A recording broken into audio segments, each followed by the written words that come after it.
पति अपनी girlfriend by युए गुआंग को बच्चे के जन्म के लिए अस्पताल ले जा रहा था। उसी समय पत्नी ने विला में पहले से लगाए गए बम को सक्रिय कर दिया। जिस पल पति और उसकी गर्लफ्रेंड विला से बाहर निकले, उसी क्षण पीछे पूरा विला जोरदार धमाके के साथ उड़ गया। उसी विस्फोट के साथ वह औरत अपने पति की दुनिया से हमेशा के लिए चली गई।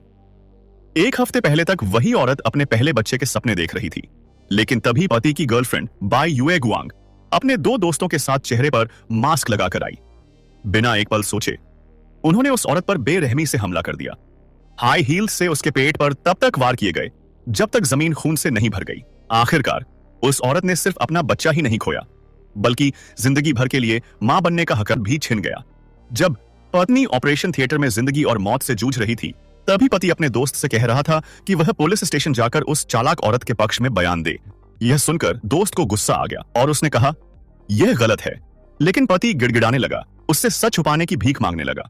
अब पत्नी सब समझ चुकी थी।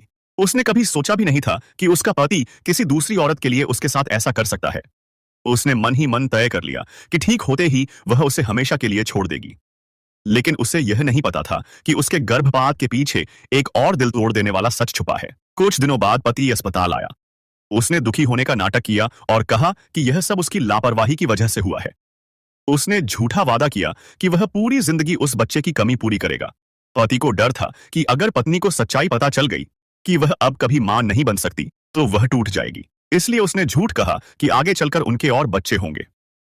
पत्नी ने कुछ नहीं कहा। वह असामान्य रूप से शांत थी। तभी पति के मोबाइल पर कॉल आया। उसने कहा कि उसे जरूरी काम है और वह जा रहा है। पत्नी ने उसका पीछा किया और वहीं उसने एक और भयानक सच सुन लिया। सच्चाई यह थी कि पत्नी पर हमला करवाने वाला कोई और नहीं, बल्कि उसका अपना पति था। पार्ट 2 देखने के लिए वीडियो को लाइक करें, कमेंट में पार्ट 2 लिखें और चैनल को सब्सक्राइब करना न भूलें।